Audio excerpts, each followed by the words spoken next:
So,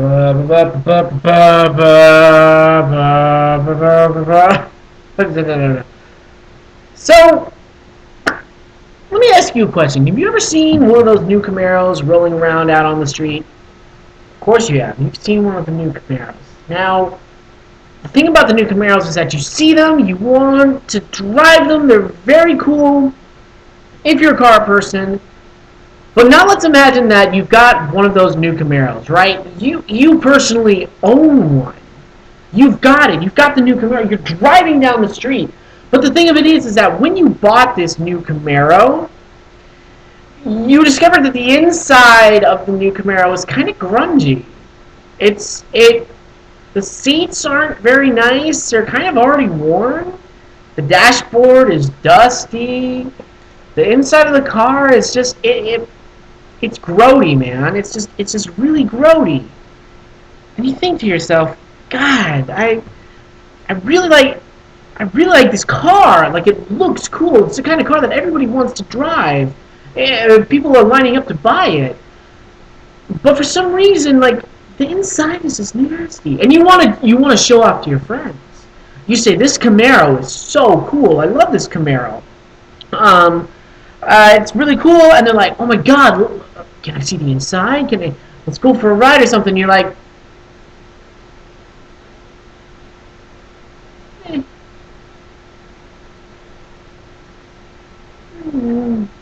no. I present to you today's Camaro, Star Trek the game. Now, I've already had two of these. This is number 3. Because I need a little liquid courage. Because today we're starting a new segment of the My Geek Review videos that I put up here on the site. And today's first installment of this new segment is called In Defense Of. Now I've been wrestling with doing a proper My Geek review of this because I really wanted to present a fair and balanced opinion of this game. The truth of the matter is that I really feel like, and I'm just going to do this in real time. I'm just going to go look this up. I'm going to go to Star Trek the game Metacritic. I'm looking up the Metacritic score right now. Star Trek the game Metacritic, and right now it's holding, for PlayStation 3, it's holding a 46%. It's holding 46% on Metacritic for Star Trek the game. And that's what I've got right here. I've got the PlayStation 3 version. I went out, bought it, I paid $60 for it, and I bought my Camaro, and the Camaro's a little grungy on the inside. But how does the Camaro perform? How does it drive? Does it drive up to expectations? Well, for the most part, yeah. What's underneath the hood is a little clunky, and it's a little grungy on the inside. It could use some more polish. But the reason I'm calling this segment In Defense Of is because this game is getting a lot of vilification out there on the internet. And I wanted to present an alternate opinion of the game. So what I'm going to do is I'm going to present right here, right now, for those of you who don't like to sit around for half an hour, I'm going to present a quick, brief rundown of the game. Number 1, do I enjoy the game? Yes, it is very fun. The shooting mechanics are actually very interesting, very intriguing. You get to use a tricorder. The gameplay itself, for the most part, aside from a few sections that were actually very maddening, the gameplay itself is actually pretty balanced. The graphics are decent, but they look a few years old. And as far as it being fun, it can be a little tedious. Only when you're trying to navigate with your AI partner. But if you're doing co-op, it gets really fun and interesting navigating throughout everything, because you can have one person go over here, one person go over there. However, there's a lot to this game that is unpolished. Graphical glitches, simple gameplay, mechanical glitches, AI glitches, and there's a lot of gameplay elements that they simply do not give you any sort of context for that you could actually engage upon, but they don't implement very well.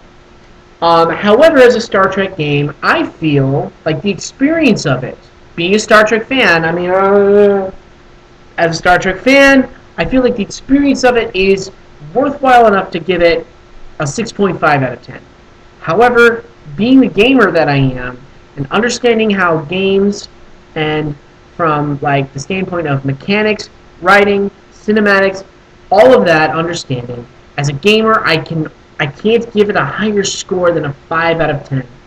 This is the type of game that when it gets to the bargain bin, and you're willing to spend 20 bucks on it, 10, 20 bucks, whatever, and you can get a good co-op partner, few drinks in you, you're going to have a good time, and you'll be able to like laugh at the flaws, but a lot of it in single player is kind of difficult to overcome. There's the capsule review. There's your 6 minutes. I'm going to go on for like another 20. Bear with me. For those of you who want to hear the rambling. So back to the Camaro analogy. This game is a Camaro. This game has a lot of thought put into it. This game has a lot of greatness and time and effort that's been put into it.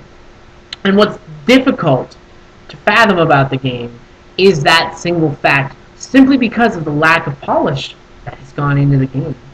Now, whether it is the fact that you shoot enemies with the stun setting on your phaser and they simply don't react to it, or it's the fact that you can get stuck on a wall pretty easily when in the swimming sections and you can't get off the wall for whatever reason, the game shows a dramatic lack of actual finished product for a 3-year development cycle.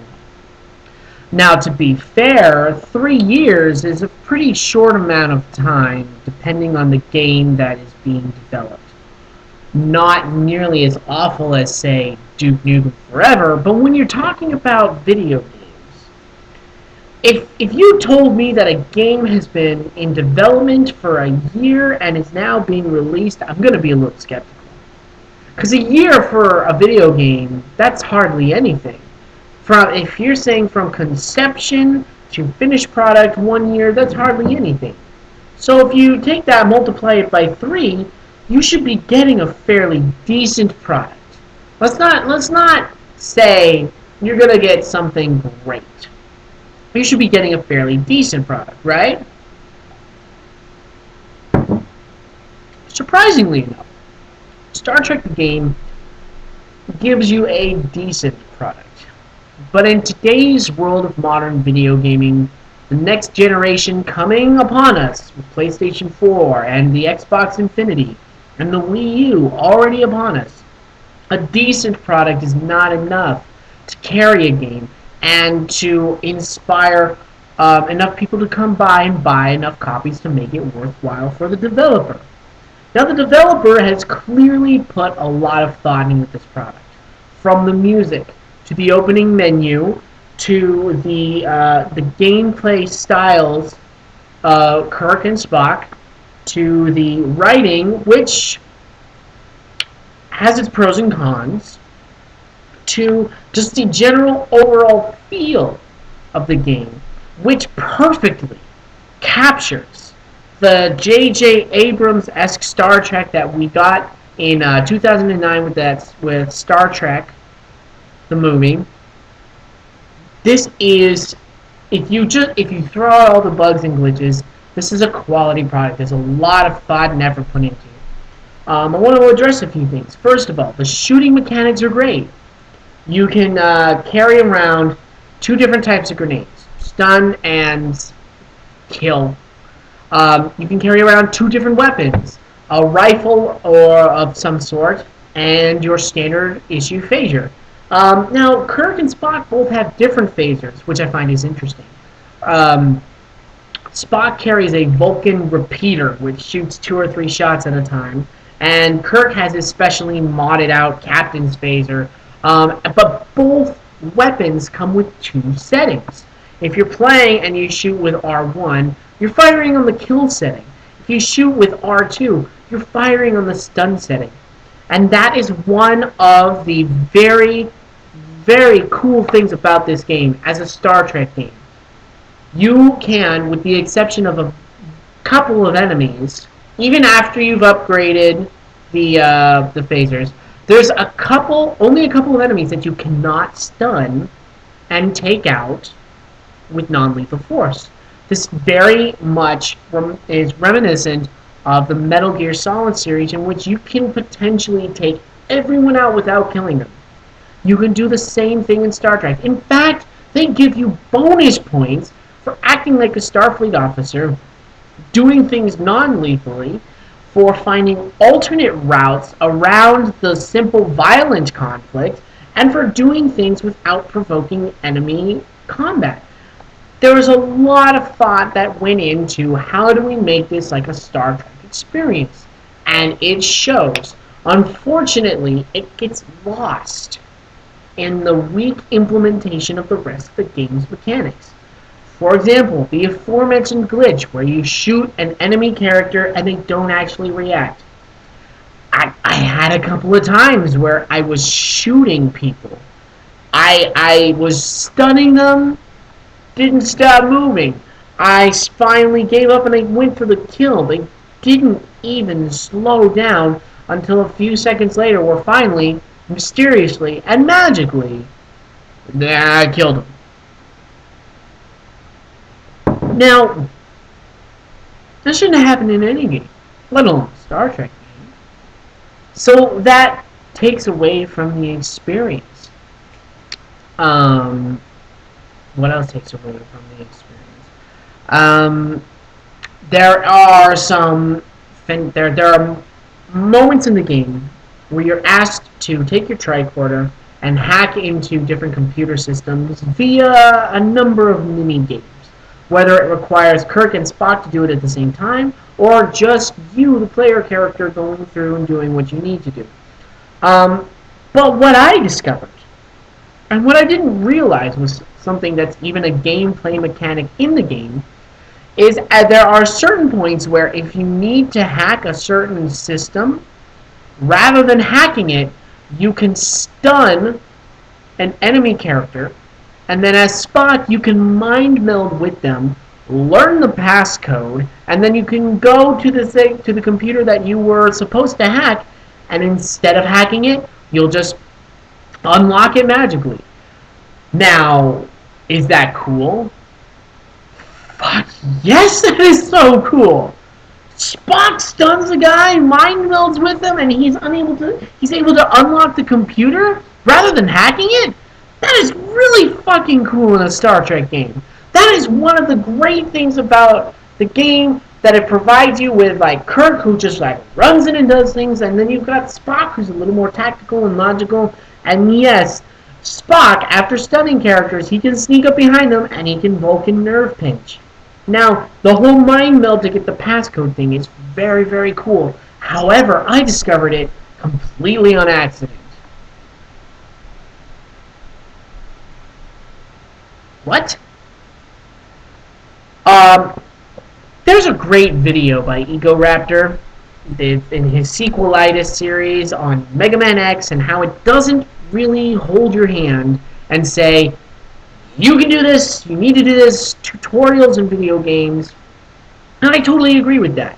However, this game provided me with no context whatsoever, nor with any incentive to make Spock go over and mind meld with these characters. Yes, it provided me with bonus points and commendations for being able to do such things as like take down characters non-lethally, perform stealth attacks without provoking enemy attacks, which can get maddening, but I'll get into that in a little bit. But it gave me zero context outside of a special segment of the game where you go into a mind meld mini game, which is really dumb, to be honest. It gave me no context whatsoever, nor did it give me any hints that I could mind meld with the Gorn to figure out such things as like passcodes for computers so I didn't have to hack them. So when I figured that out, I felt this bulb go off over my head and I thought, my god, I've been playing this all wrong. But at the same time, I got really pissed off because I was like, why didn't anybody tell me? I would have tried this forever ago. And it's not so much that the game doesn't even tell you things, so much as there are certain things that it says straight up, and then other things that it doesn't even bother to allude to for some random reason. Now, there are all kinds of different ways to go about accomplishing your objectives in this game. Another cool thing about it, commendations for acting like a Starfleet officer. Very cool because you can go in, you can perform stealth attacks, and it works well for the most part. And I say for the most part because you really need to command your AI partner. Whether you're playing as Spock or you're playing as Kirk, you need to tell the other guy, don't fucking move. Because if you're going for the stealth commendations, what's going to happen is your AI partner is going to come swirling around and is going to accidentally get seen by someone, and they're going to fuck everything up for you. I cannot count how many times I was trying to go for the stealth, and Kirk came around the corner and decided to just, like, walk from one cover to another, rather than, like, slipping around like Spock was doing, where I was having Spock doing, and he got noticed and stealth just blew out of the window. It wasn't until I grew wise to it and I finally started saying, you can command your AI partner, and I told Kirk, hey, stay there and don't fucking move. And that's when I was able to accomplish stealth things, because I told my guy, don't move, don't go anywhere. Now, the AI for your AI partners is not very smart, but it's not nearly as dumb as some people are reporting. I've seen and heard reports from PC and Xbox players that their AI partners started running into the line of fire, that they were, like not bothering to try and take cover, and I never got that. This is probably why, because if I'm looking at Metacritic again, Metacritic for PC, Star Trek the game, coming in at 39%. Metacritic for Star Trek the game, Xbox 360, 43%. PlayStation 3 has the highest Metacritic rating out of the three platforms out of 46%. Now, a lot of what I've heard is coming from the PC and Xbox 360 guys. So, suck it.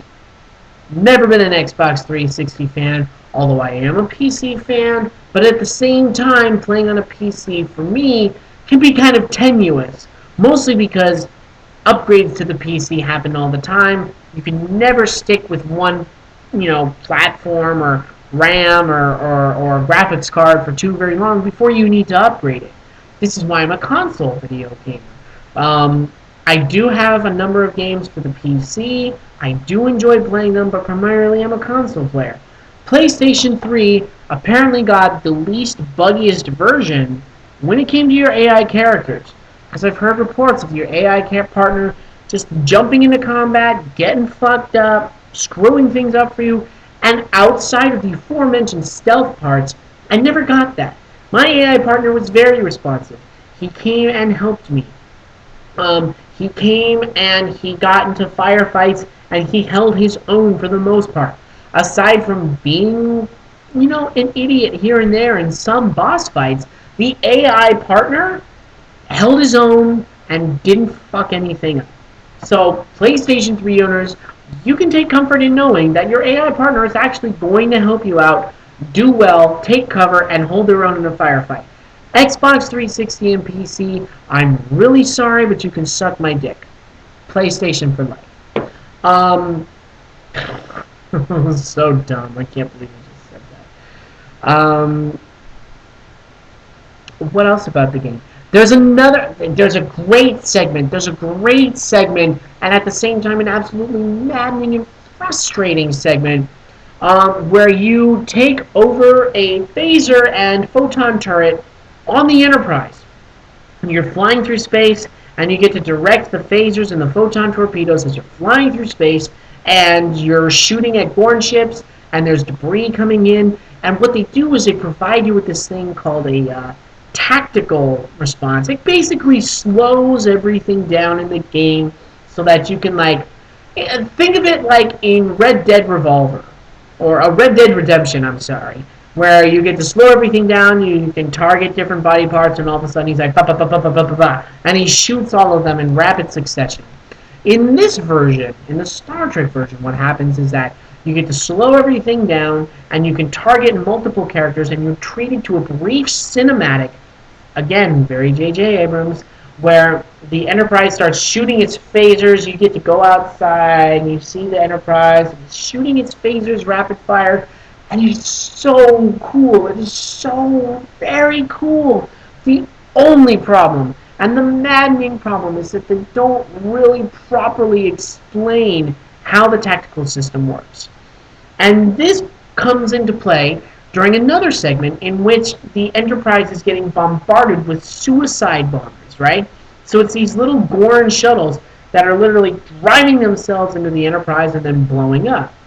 Now, the segment asks you to activate shields or to target them in order to get rid of them.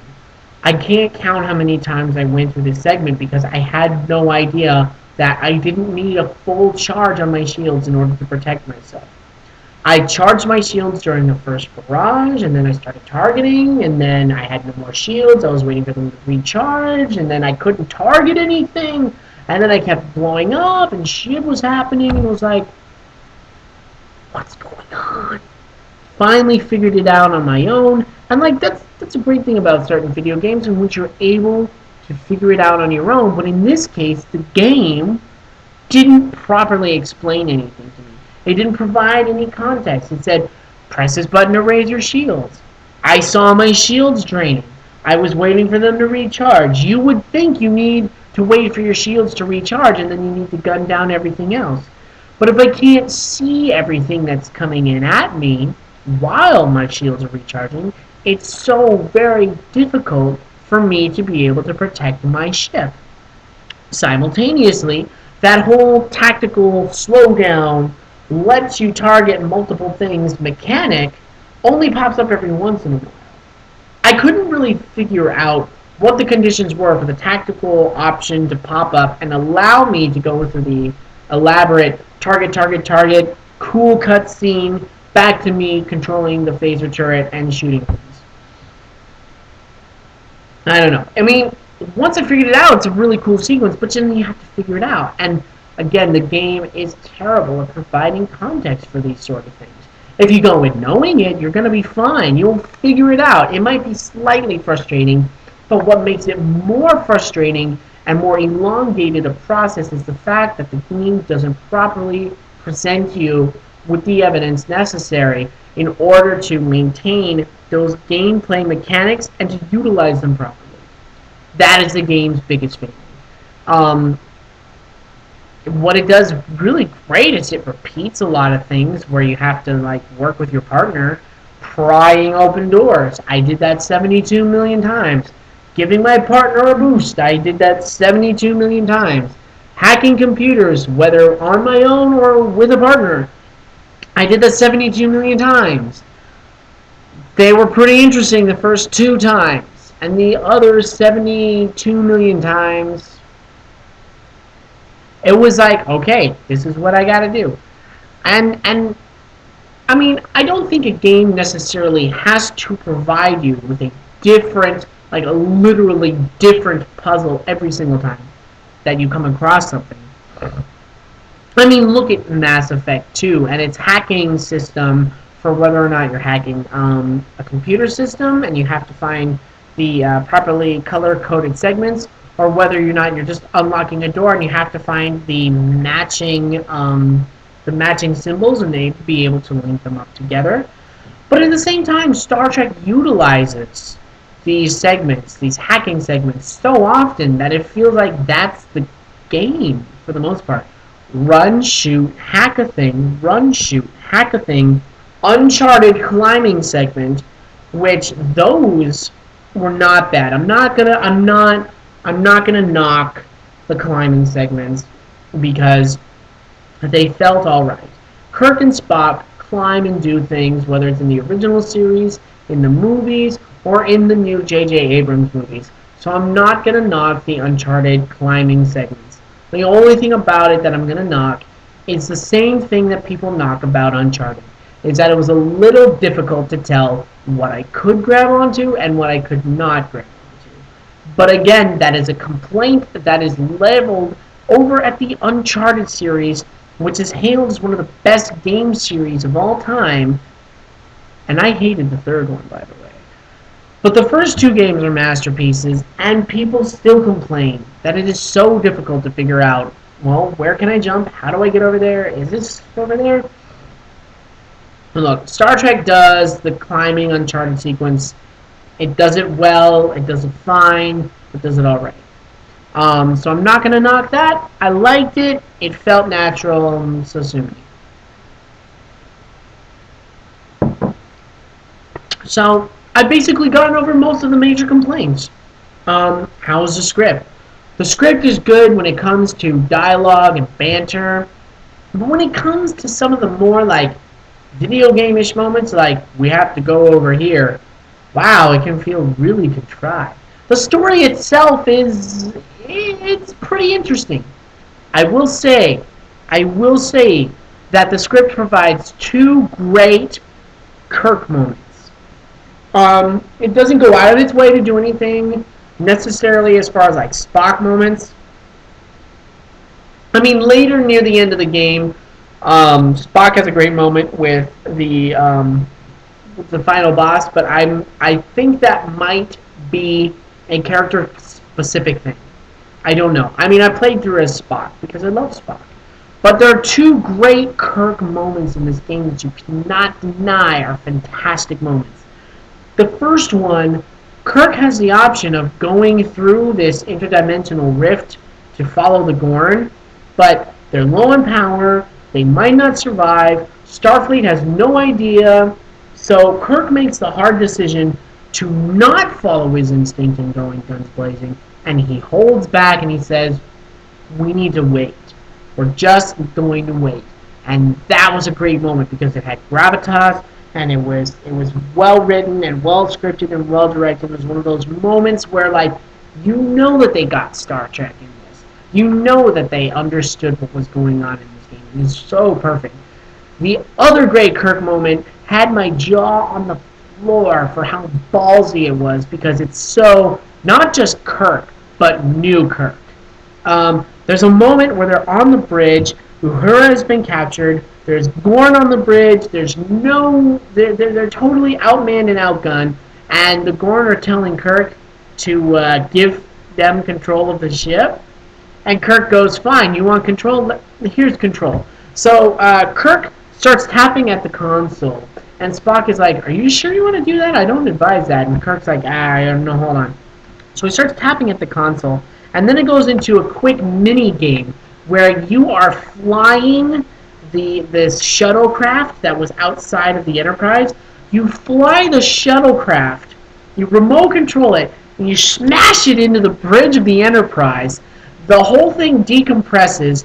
Kirk and Spock grab onto Uhura. The Gorn are sucked into outer space. The bridge repairs itself, and it's Kirk, Spock, and Uhura are left on the bridge, totally okay. That was fucking awesome. That was so fucking cool. I mean, I still can't get over it.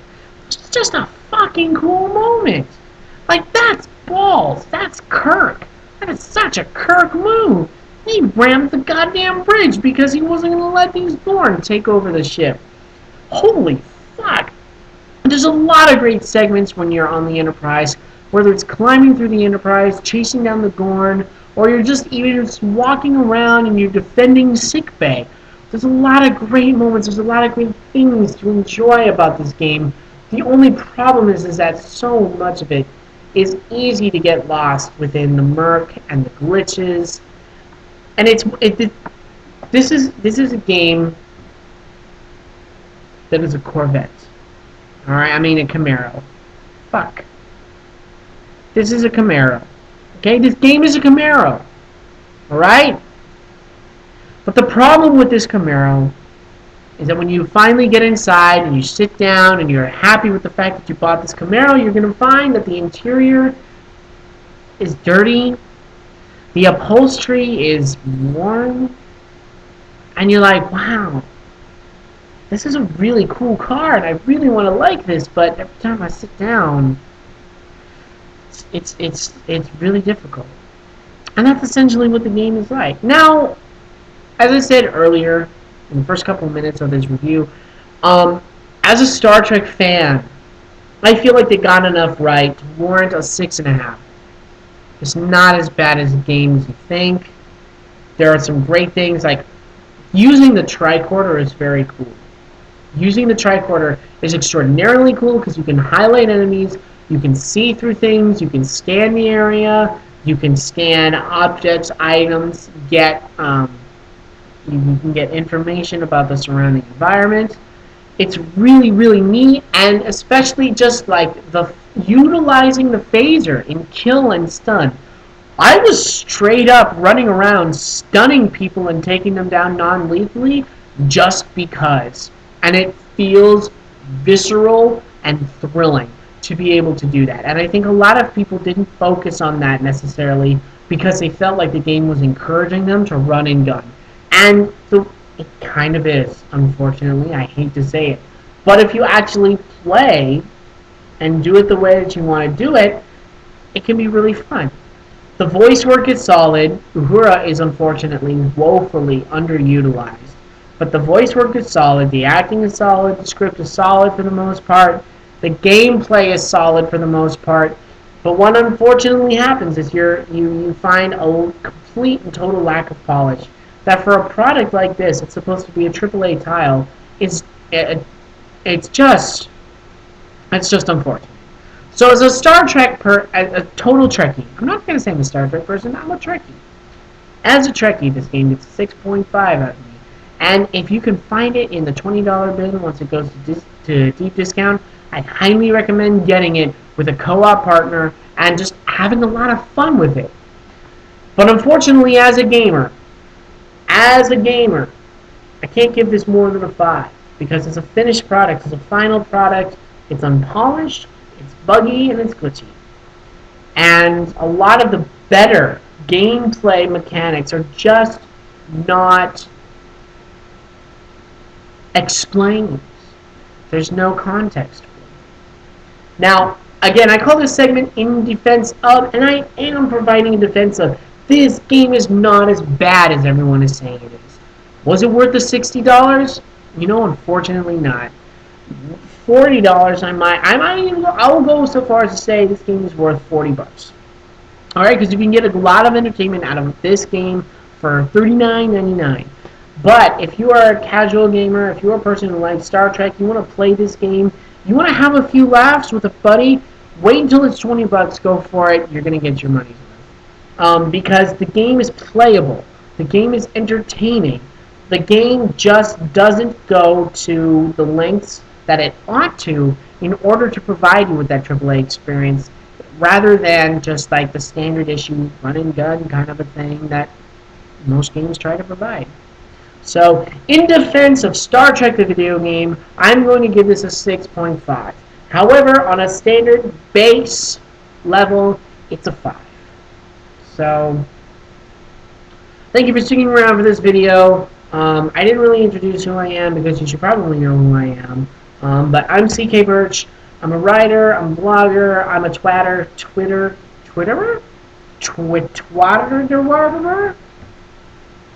Twitterer sounds just like weird. I don't know. Anyways, I'm all sorts of places on the internet. You can find me in the description below. You can come check out more reviews on very early Thursday morning. I will be doing my Geek review of Star Trek Into Darkness. in which I will provide my regular review and then my very spoilery review. And so I hope to see you here in a few days. If there is anything that you know of that you feel gets a lot of uncommon hate or is vilified, leave me a note, leave me a message in the comments below. Let me know what you would like to see me do an in defense of video. Or just let me know what you want to see me geek out over in general. So for now, I'm going to go. This is CK Burch. This has been my in defense of Star Trek the Game. Thanks for watching.